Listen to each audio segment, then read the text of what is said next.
Hello and welcome to my channel म्यूजिबिलिट। आज हम करने वाले हैं the solitary reaper by William Wordsworth. Let's see about the poet. Wordsworth romantic poet थे और इंग्लिश रोमांटिक मूवमेंट के अंदर की फिगर थे। उनका ये मानना था कि पोइट्री हमेशा नेचुरल फीलिंग्स के थ्रू, इमोशंस के थ्रू एक्सप्रेस होनी चाहिए और कॉमन लाइफ और नेचर से इंस्पायर्ड होनी चाहिए। उनका मानना था कि जो नेचर है वो एक लिविंग स्पिरिट है और हमें उसे एक टीचर की तरह, मॉरल गाइड की तरह देखना चाहिए। Let's see about the poem. अब ये 1805 के अंदर लिखी गई थी, 1807 में पब्लिश हुई थी। पोम्स इन 2 वॉल्यूम्स के अंदर। वर्ड्सवर्थ के जो फ्रेंड थे थॉमस विल्किंस, उन्होंने अपनी ट्रैवल बुक के अंदर इस चीज़ का जिक्र किया था कि उसमें एक हाईलैंड गर्ल थी जो कि अकेली वहाँ पे रीपिंग कर रही थी और गाने गा रही थी। तो इस पे इंस्पायर्ड होके उन्होंने ये पोम लिखी है। सेटिंग वो स्कॉटिश हाईलैंड्स की है। पोम आयम्बिक टेट्रामीटर में लिखी गई है और 4 8 लाइन स्टैंजास के अंदर डिवाइडेड है। Let's read the pome.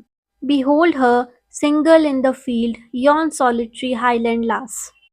Behold का मतलब है टू सी और yon का मतलब है दैट और लास्ट का मतलब यंग गर्ल।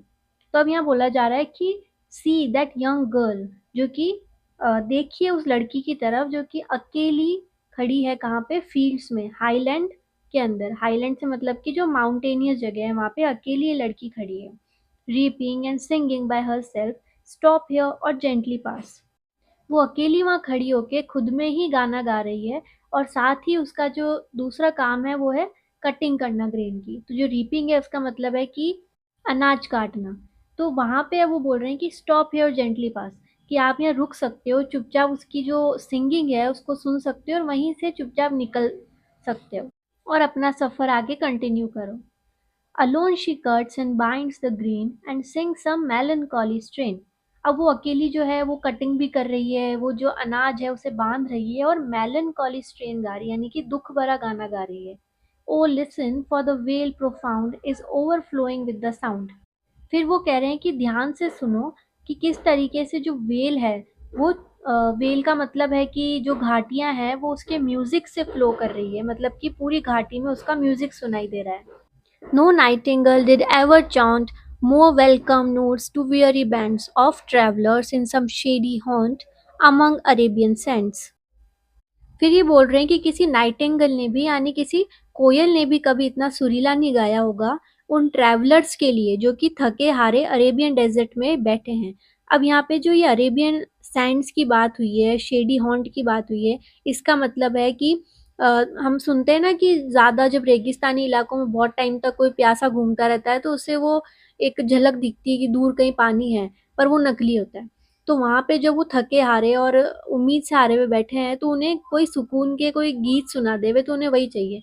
तो उनके लिए भी कभी कोयल ने इतना सुरीला नहीं गाया है जितना कि ये रीपिंग लेडी गा रही है।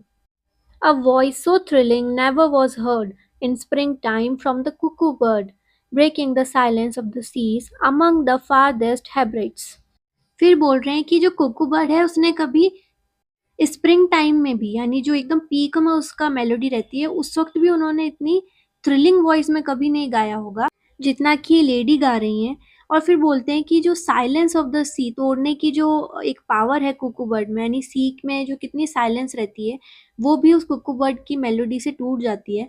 Among the farthest hybrids, hybrids जो है वो एक आइलैंड है स्कॉटलैंड का, वो फेमस है अपने नेचर की वजह से। तो जो जगह अपनी नेचर की वजह से फेमस है वहां पर भी इतनी मेलोडी सुनाई नहीं देती है, सुरीली आवाज सुनाई नहीं देती है जितनी कि यहाँ दे रही है। Will no one tell me what she sings? Perhaps the plaintive numbers of flow for old, unhappy, far off things and battles long ago. अब वो एक रिटोरिकल क्वेश्चन पूछते हैं कि क्या कोई मुझे नहीं बताएगा वो किस बारे में गा रही हैं, क्योंकि जिस लैंग्वेज में वो गा रही हैं वो थोड़ा अलग है उनकी नॉलेज से। फिर वो खुद ही उस क्वेश्चन का आंसर देते हुए बोल रहे हैं कि शायद वो गा रही हैं कोई पुरानी ट्रेजेडीज के बारे में जो कि बहुत ही ओल्ड, अनहैप्पी है, अच्छी चीज़ें नहीं है, क्योंकि वो इतना दुख भरा गा रही हैं तो शायद कोई बैटल है ऐसा या कोई बिछड़ गया है उनसे जिसके बारे में वो गा रही है। और is it some more humble familiar matter of today, some natural sorrow, loss or pain that has been and may be again. और या फिर वो शायद कोई हम्बल चीज़ों के बारे में बता रही है। हम्बल चीज़ें मतलब कि जो रोज़ चीज़ें हो रही है, फ़ैमिलियर मैटर है, जिसमें सब लोगों को ज़िंदगी में किसी न किसी तरह के दुःख होते रहते हैं, शायद ये उस बारे में गा रही हैं। Whatever the theme, the maiden sang as if her song could have no ending.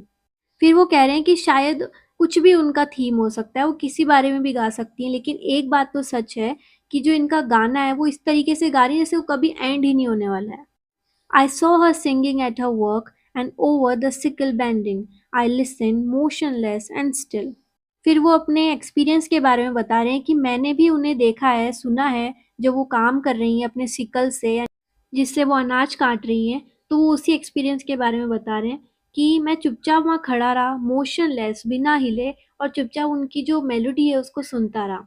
And as I mounted up the hill, the music in my heart I bore long after it was heard no more.